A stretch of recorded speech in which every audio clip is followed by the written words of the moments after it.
মানে সব দিক দিয়ে তারা দেখতেছে, খুঁজে খুঁজে যে কোথায় আমার শরীরের মধ্যে ছিল আছে। এরকম ছিল তো আমার শরীরের মধ্যে নাই।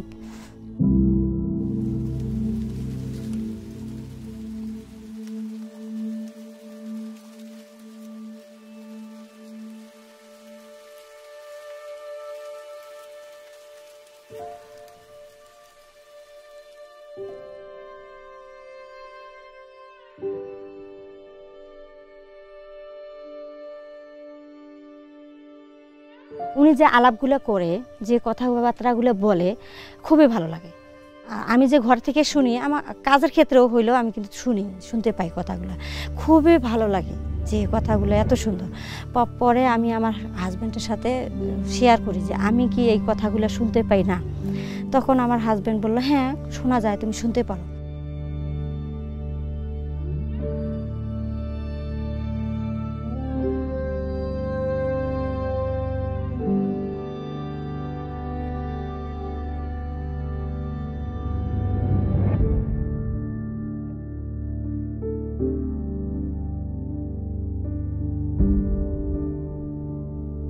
পরে কই যে খ্রিস্টানদের বইতে এটা কেমনে হয়, এটা খ্রিস্টান, এটা তো খ্রিস্টান নয়, এটা মুসলমান।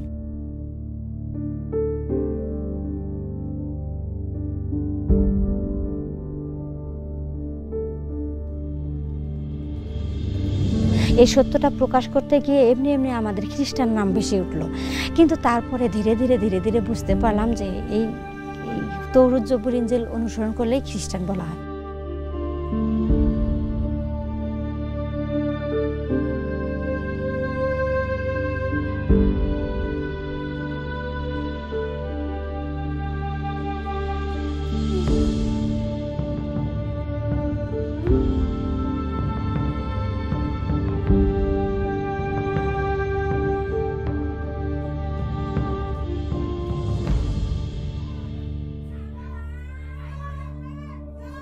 আর গ্রামের লোকেরা আমাকে, এই প্রতিবেশী এই পাশের লোকগুলা আমাকে 10-15 জন মহিলা এক জায়গায় আমাকে নিয়ে যায়।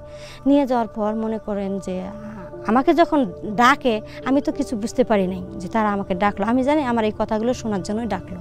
এই এখন মহিলাদের মধ্যে ঢুকে আমাকে এখন বলতেছে যে তুই যে খ্রিস্টান হয়েছিস, তোকে ছিল কোথায় দিছে, আমরা তো ছিল দেখবো। তারা মনে করেন যে আমার সামনে পিছনে, মানে সব দিক দিয়ে তারা দেখতেছে, খুঁজে খুঁজে যে কোথায় আমার শরীরের মধ্যে ছিল আছে। এরকম ছিল তো আমার শরীরের মধ্যে নাই। তখন আমি সেখান থেকে যে এরকম অপমান অপদস্থ তারা করলো আমাকে, আমি যে কি বলবো এই বিষয় নিয়ে, তো আমি কাউকে কিছু বলতে পারি না, কারণ এটা আমার নিজের ইজ্জতের ব্যাপার।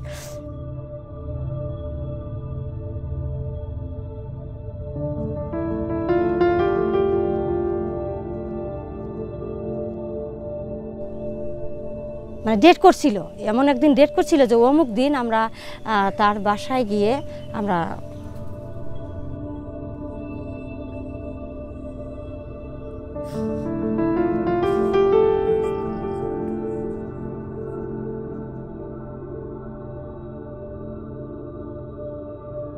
প্রভু বলেছেন যদি তোমরা তোমাদের বেঁচে থাকতেই হয় তাহলে আমার জন্যই বেঁচে থাকো, আর যদি মরতে হয় তাহলে আমার জন্যই মারা যাও। যদি আমাদের মরতেই হয়, যেন আমরা প্রভুতেই মরতে পারি, যদি বেঁচে থাকি তার জন্য প্রভুর গৌরবের জন্য বেঁচে থাকি, আর প্রভু আমাদের মধ্যে দিয়ে যেন কাজ করতে পারেন।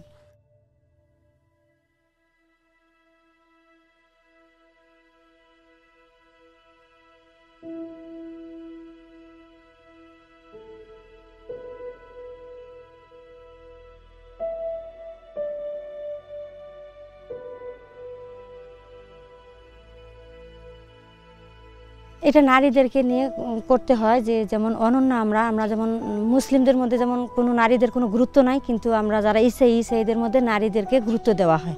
নারীরাও যেন বেহেশতে যাইতে পারে এবং এক একজন নারীরাও যেন প্রত্যেকজন অনন্য হয়ে উঠতে পারে।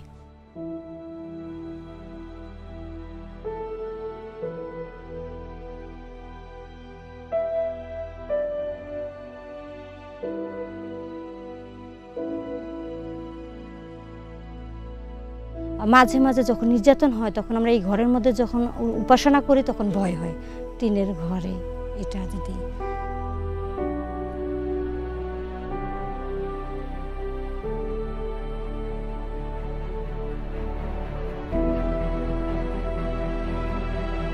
আমাদের বাংলাদেশি নারীদের, মুসলিম সমাজের মধ্যে নারীরা অবহেলিত।